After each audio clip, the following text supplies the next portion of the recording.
Muy buenos días, queridos amigos de Colombia, América y Europa. Nuevamente con ustedes. Hoy vamos a tener un programa especial basado precisamente en algunos acontecimientos de la conspiración septembrina del 25 de septiembre de 1828. Para el efecto me voy a remitir a algunos comentarios que ha venido haciendo el señor presidente de la República, Gustavo Petro Urrego, relacionados con la intervención de Santander el 25 de septiembre de ese año aciago.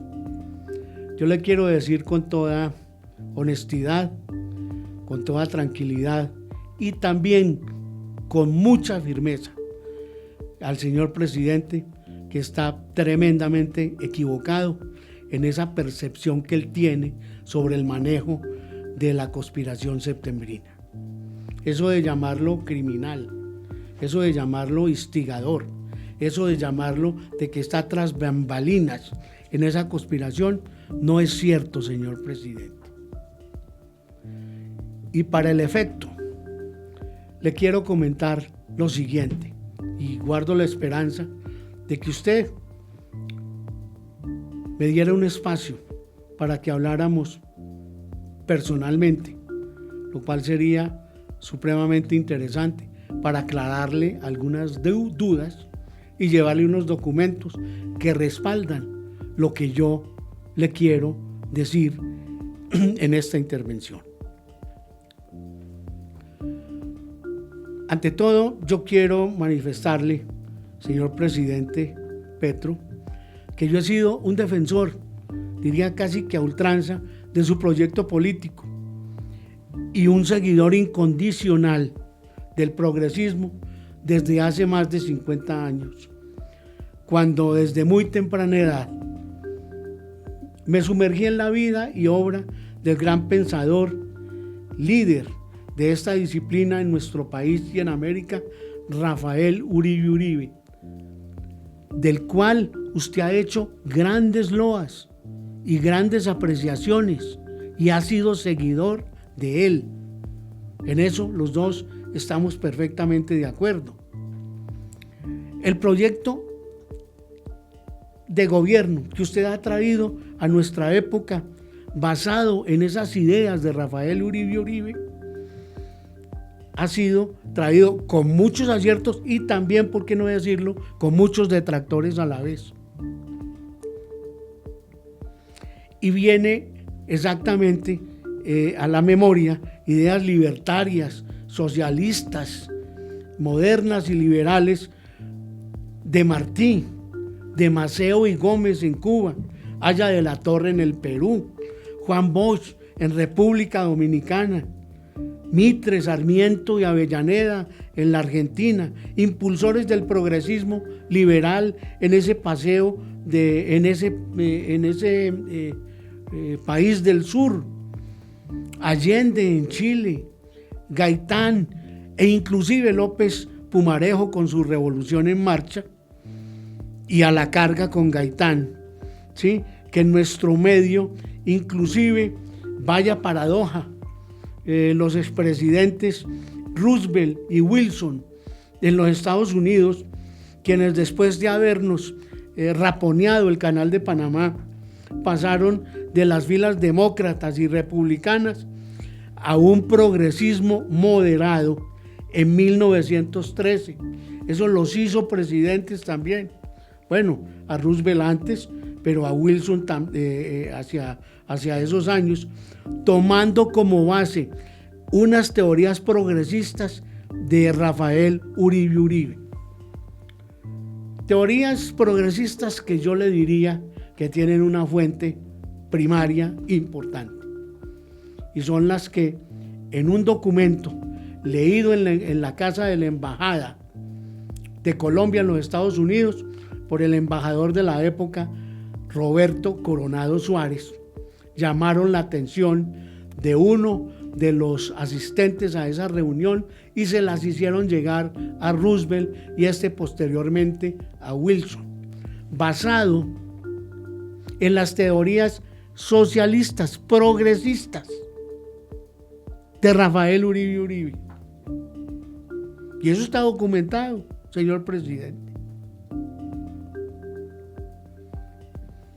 Pues bien, señor presidente, yo no lo voy a molestar con esta clase de historia que usted como buen lector debe conocer. Lo que sí me deja hondamente preocupado en la noche del 4 de febrero fue su afirmación sobre el más grande de los granadinos, el general Francisco de Paula Santander, al que usted acusó de asesino complotado contra Bolívar el 25 de septiembre de 1828 y, según usted, cerebro conspirador contra la dictadura del Libertador. Esto último, que expreso con respeto, es una muestra fehaciente de su desconocimiento sobre la vida y la obra del gran constructor de nuestra nacionalidad, que usted por acción o por omisión de manera permanente ignora. Eso no es justo, señor presidente. Para el efecto le voy a comentar algunas cosas importantes. Santander salvó la vida del Libertador en muchas ocasiones. Hay documentadas 7. Veámoslas. La primera fue en el Rincón de los Toros, estado de Guárico, en Venezuela, en la noche del 16 de abril de 1818. Realistas dirigidos por Tomás Renovales equivocan, entre otras razones, al mismo general Santander, Francisco de Paula, irrumpen esa madrugada en un sitio exacto y disparan contra la hamaca donde dormía Bolívar, perforándola en 3 oportunidades. Santander se para de inmediato, lo cubre con su capa y su cuerpo y lo salva entonces semidesnudo, corriendo a campo traviesa en la oscuridad de la noche. Esta constatación de lo que yo le estoy diciendo se lo escribe Bolívar en una carta privada al Marqués del Toro en Caracas, y a Bermúdez y a Páez. O sea, no es solamente un solo testigo ni una narración santanderista, no, hay 3 o 4 protagonistas de la misma que recibieron por lo menos la noticia del Libertador. Con los aportes de la cooperación alemana a través del Banco KfW, entregamos 3 retroexcavadoras para fortalecer las capacidades de los municipios y contribuir al bienestar comunitario.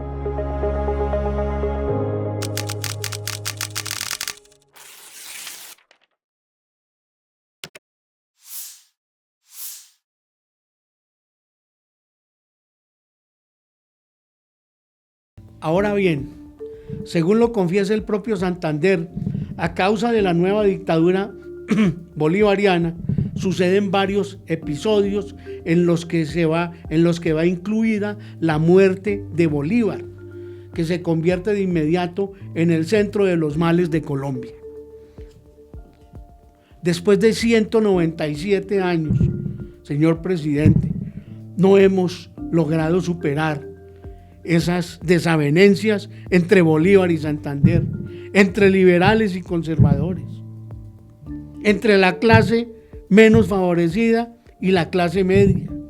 Es decir, todo eso ha sido un caldo de cultivo para que se exasperen las ideas políticas y hagamos confrontaciones para poder llegar a lo que usted ha venido desarrollando en el tema de la paz total.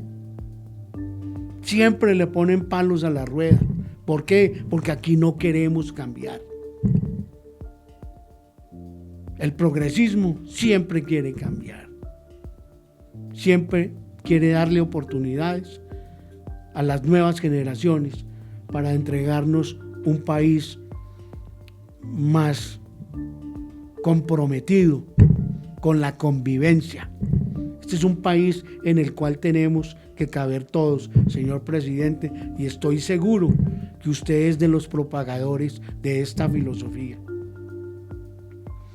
Pues bien, digamos que el segundo caso sucede el 7 de agosto de 1828, cuando le llega a oídos de Santander un posible atentado, el cual hace saber a Manuela Sáenz a través de su criado Delfín Caballero, a pesar de ser su enemiga declarada, razón por la cual esta última previene al Libertador a la salida de una reunión que tenía ese día en el Teatro Ramírez. El tercero, en el cual Santander salva la vida del Libertador, está previsto hacia la medianoche del 10 de agosto en el formal baile de máscaras en el mismo Coliseo Ramírez. Tantea Carujo disfrazado, que siempre fue el jefe de la conspiración, Coronel Carujo, disfrazado de conquistador español, con un puñal leve y 12 comprometidos en la intentona. Santander, que se encontraba indispuesto ese día debido a sus problemas de cálculos renales, se levanta de su lecho de enfermo, acude al teatro y logra, escondido en su capa, colocándole los brazos por encima de la espalda, cubriéndolo con su capa. Santander utilizaba una capa que en esa época se utilizaba hasta el piso, hasta los pies. Y Bolívar era un hombre que medía 1,63, Santander medía 1,87, y así, con la ayuda también del general Córdoba, lo logran sacar, salvando su humanidad, y lo llevan hasta el Palacio Presidencial. El cuarto atentado programado fue planeado en la casa del representante diplomático mexicano el 15 de septiembre, prácticamente casi un mes después. Queda apenas en proyecto, pues es avisado igualmente el hombre de las leyes de que van a conspirar contra Bolívar mediante una esquela que le habían dejado en la casa de habitación el mismo día, en su casa de habitación de la calle 10ª, con carrera 10ª, la casa de habitación de Francisco de Paula Santander. Se levanta y se va con su criado de confianza, que era Delfín Caballero, y llegan al baile de las máscaras, encuentran a Bolívar en un corrillo. Santander se acerca, le dice una cosa al oído, simplemente le dice: mire, nos tenemos que ir porque va a pasar esto y esto y esto y esto. Y ese señor que está disfrazado allá de conquistador español es el que va a dar el primer golpe. Y además hay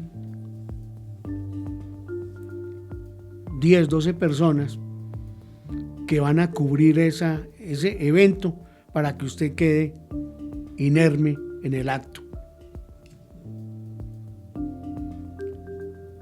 El quinto episodio iba a ocurrir en Soacha, en cabeza nuevamente del coronel Carujo, neutralizado por Santander, quien previene a Bolívar para que no emprenda su marcha hacia dicha población. En esa oportunidad, Santander iba acompañado de Pepe París. Sexto, que entre otras cosas después Pepe París, ¿sí?, es testigo de eso y lo comenta con algunos de sus allegados. En la sexta oportunidad es un complot ideado en el teatro del Colegio de San Bartolomé, el San Bartolomé bogotano, llamado popularmente como los Bartolinos. Queda en un simple ensayo, pero prevenido Santander por el cura Francisco Margallo, de inmediato lo hace saber del Libertador. Bueno, y el séptimo y el más grave, consumado, que tuvo en vilo la vida de Bolívar, acaecido en nefanda noche el 25 de septiembre de 1828, con 38 partícipes directos y 59 implicados, de los cuales 14 son condenados a muerte. Un enorme complot donde es sindicado injustamente Santander, una camarilla ordenada, liderada por Urdaneta, por Miguel Peña, y desde Cartagena y Santa Marta por los hermanos Montilla. Señor presidente, yo le pregunto lo siguiente: un subalterno de las cualidades y calidades de Santander, que salva la vida del Libertador por lo menos en 7 veces, ¿cree usted que en un arrebato de lealtad hacia su jefe, digo arrebato de lealtad desde luego entre comillas, ¿sí?, decide atentar contra la vida del genio de la Revolución Americana porque se cansó de salvarle la vida? Ojalá la espada de Bolívar en custodia por el M-19 que ustedes enarbolaron y preservaron durante 17 años como símbolo de rebeldía contra un Estado indolente pudiese hablar del pensamiento libertario de Bolívar, o mejor, pudiese que ese pensamiento libertario de Bolívar se expresara. Yo me atrevo a decir lo siguiente: Bolívar hubiese dicho, hombre, no sean ingratos, no sean estúpidos, ni calumniadores. Santander fue mi escudo permanente. No me dejé arrastrar por pasiones políticas de la época. Yo, como lo dijo el Libertador, en esa oportunidad de no habernos compuesto con Santander, nos perdió a todos. Y él se dejó arrastrar por esas pasiones políticas. En sus misivas a Urdaneta y al coronel Campbell en Ecuador se lo dice explícitamente. Es una cosa que viene desde el año de 1823 hasta nuestros días.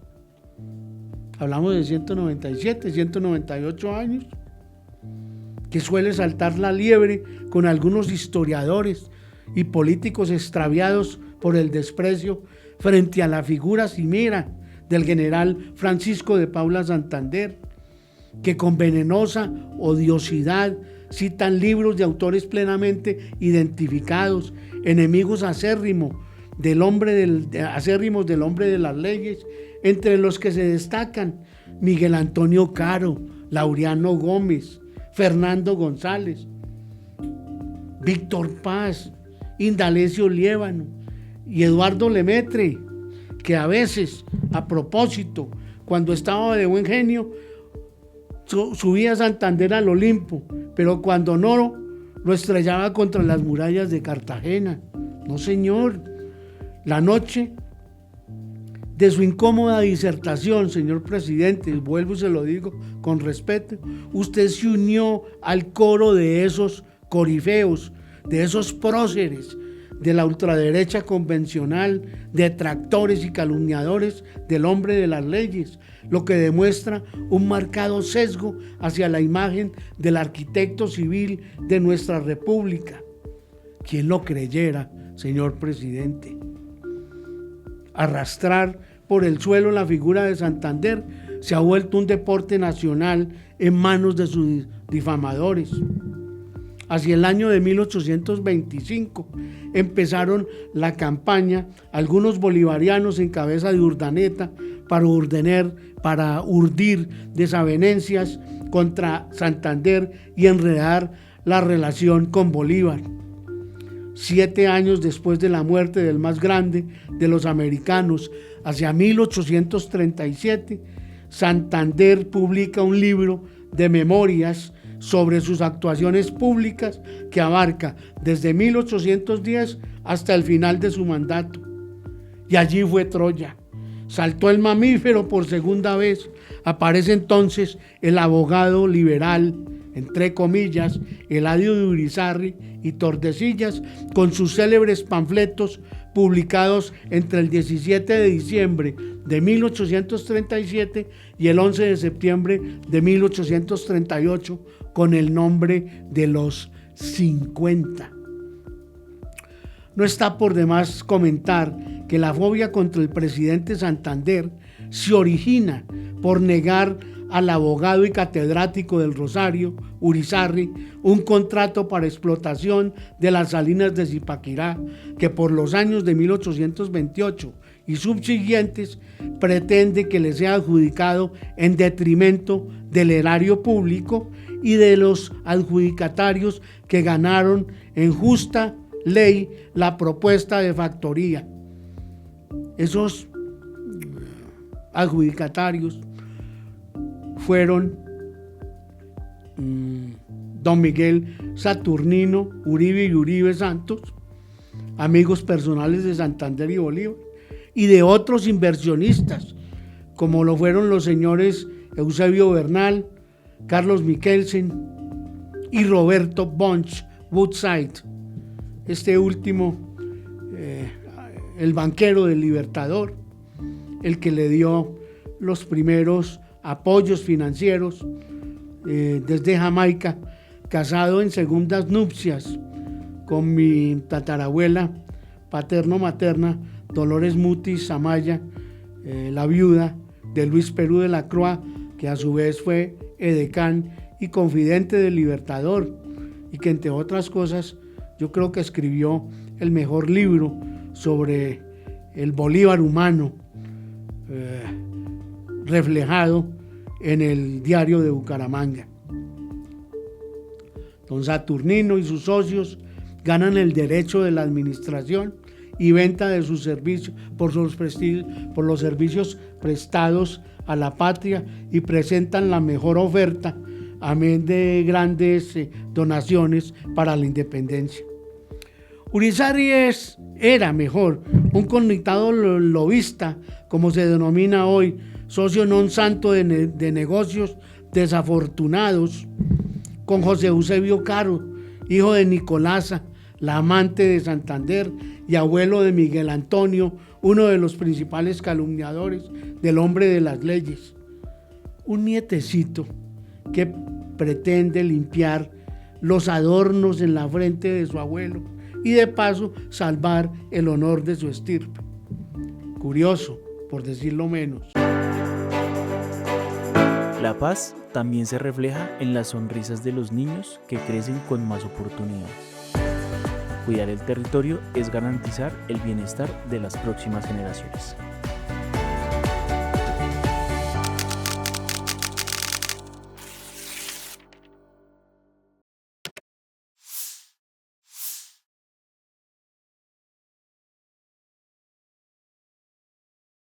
En los panfletos, el autor plenamente identificado por Santander ofende, calumnia, escribe verdades a medias, impugna la vida pública y privada del expresidente Santander, famosas diatribas y denuncias que han servido de merienda para saherir la figura histórica de Santander y también para que detractores como el señor Caro y otros, como los anteriormente citados, fabriquen dudas sobre el hombre de las leyes, dicterios y frases acomodadas fuera de contexto, sin tomarse el trabajo de revisar el acervo documental simplemente porque dijeron o lo escribieron ellos.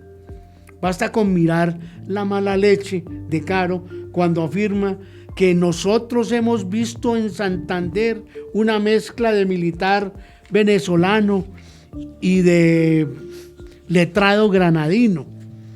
¿Acaso todos nosotros, todos nuestros grandes próceres no eran una amalgama de españoles, americanos, unidos por una causa común?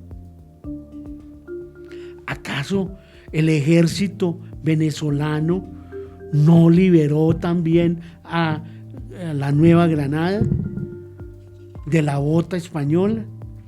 ¿Acaso nuestros próceres no intervinieron en las batallas para liberar a Venezuela definitivamente del yugo español, como es el caso de José Padilla en el lago de Maracaibo? Caro, por Dios, Caro jamás supera que su abuela Nicolasa Ibáñez fuese amante y gran amor de Santander. Eso lo mortifica toda la vida y se convierte en una deuda de honor. Su odio encuentra en los panfletos de Urizarry un aliado incondicional. Hasta le alcanza para que otros ilustres pensadores como Laureano y su combo continúen sus infundios. Hoy vemos cómo algunos seguidores del apóstol conservador no pierden oportunidad para denigrar bajo la premisa de que de la calumnia algo queda. Eso es una cosa que vienen, ¿sí?, aplicando, por ejemplo, en la actual campaña política, ¿sí? Esa es la manera de demostrar sus argumentos bajo la calumnia. De la calumnia algo queda. Por ahí anda un nietecito de ese apóstol Laureano, ¿sí?, hablando balandronadas y pendejadas que nada tienen que ver con la historia, ni la antigua ni la reciente, ¿sí? Eso es pues absolutamente descabellado, absurdo. Cuando el continente arde bajo la fiebre de la emancipación, tenemos la fortuna de contar con las dos máximas figuras que se complementan tanto en la parte militar y administrativa, militar y administrativa. Estrategia plenamente diseñada para que los granadinos liberen Venezuela y los venezolanos a la Nueva Granada. Mientras Bolívar pone su espada, Santander consigue los recursos. Sin el hombre de las leyes, frente a la tesorería y administración de la Nueva Granada, no es posible la emancipación de Ecuador, Perú, Bolivia. Desde luego, la Nueva Granada, Venezuela. Bien lo describe Enrique Caballero Escobar en abril de 1989. Para exaltar al libertador no es necesario roer la estatua de Francisco de Paula Santander. Los padres de Santander, cuyos ascendientes se han avecindado en Táchira y el Valle de Cúcuta, 3 generaciones atrás, nacen en Villa del Rosario. Las dos ramas por los Santander y Omaña, Rivadeneira, a la cual también pertenece mi familia, para que después no vayan a comentar que estoy llorando por la herida, como se dice, provienen de Ocaña y San Cristóbal, ciudades donde se radican hasta mediados de 1600. El abuelo del paterno del general Santander, don José Joaquín José de Santander y Mocada, había nacido en San Cristóbal. Allí se desposa con doña María Francisca de Colmenares y Jovel de Moncada, su pariente, provenientes de prosaicas, adineradas familias enlazadas por los ancestros también míos, Fortul Sánchez, Osorio y Santander.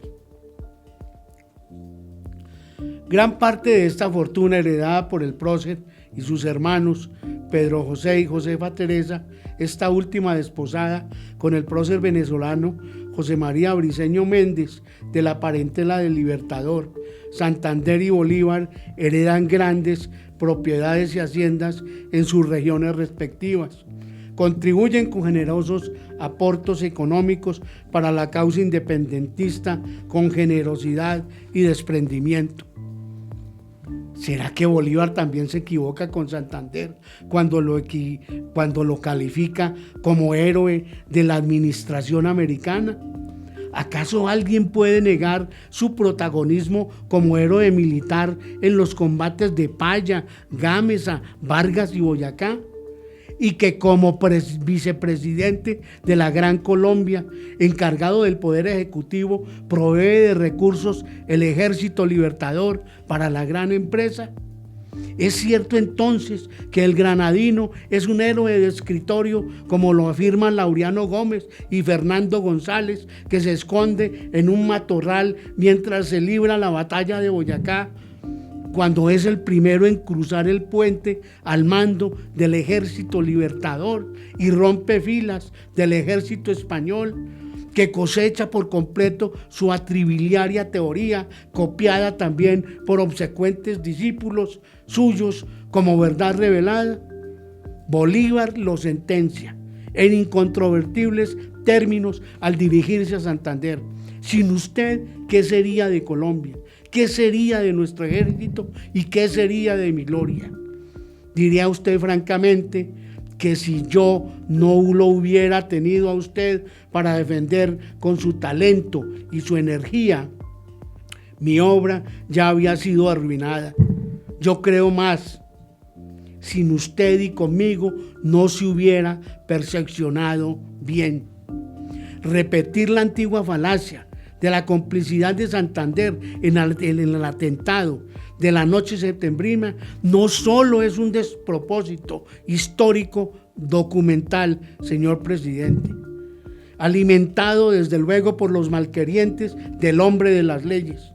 Ninguno de los conjurados, óigase bien, ninguno de los conjurados lo inculpa, aún bajo presión de la pena de muerte para salvar su pellejo.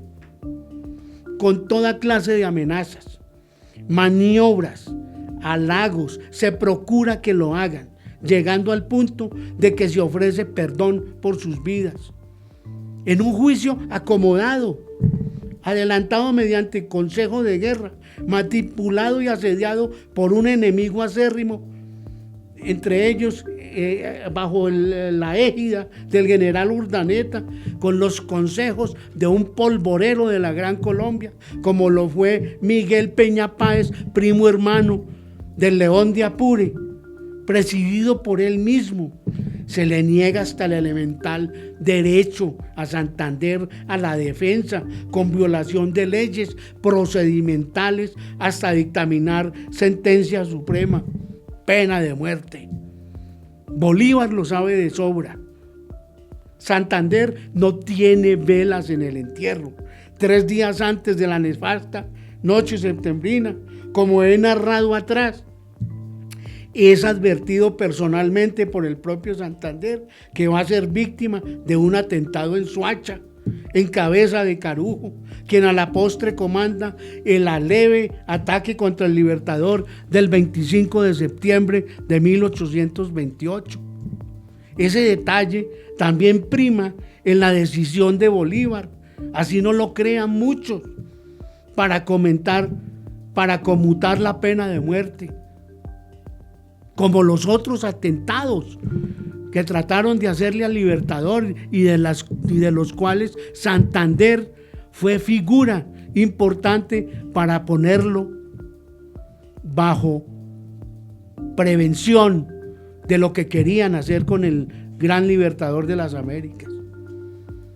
Santander sentencia: Bolívar se mostró generoso conmigo porque no podía jamás comprobar ante el mundo que yo había tenido parte en la conspiración del 25 de septiembre.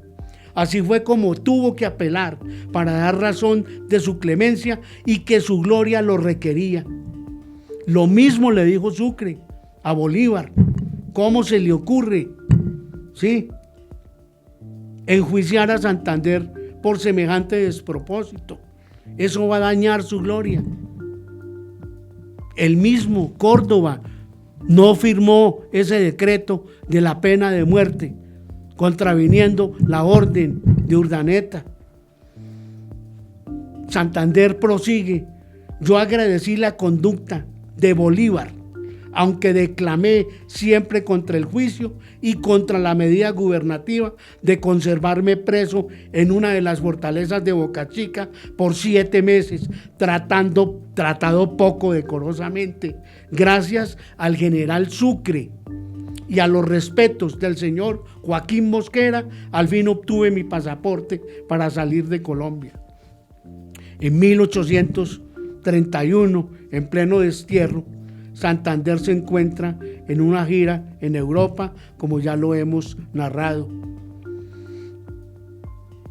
Y allí le avisan de la muerte de Bolívar y este se enfurece, palidece y le hace un regaño fuerte a sus criados que se habían alegrado por el destino final del libertador.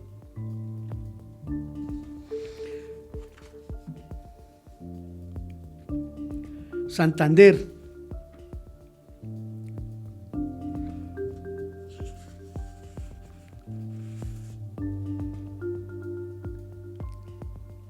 Tal como lo describe doña Pilar Moreno de Ángel, surge como el extraordinario varón que fue: guerrero, estadista, bibliófilo, amante de las artes y las letras, con todas sus pasiones, sus amores, sus aciertos y sus equivocaciones, sus triunfos y sus derrotas, pero sobre todo se trata de quién es el pilar fundamental de la democracia colombiana, arquitecto fundamental de ella dentro de nuestra nacionalidad. Santander no fue un conspirador. A Santander jamás se le pasó por la mente atentar contra un tipo a quien él amaba profundamente. Bien lo dice don Tomás Rueda Vargas en mayo de 1923. Bolívar en nuestra historia fue la independencia, Santander la república y Nariño la patria. Espero haber ilustrado al señor presidente sobre estos episodios de la vida de los dos más grandes representantes de nuestra identidad nacional.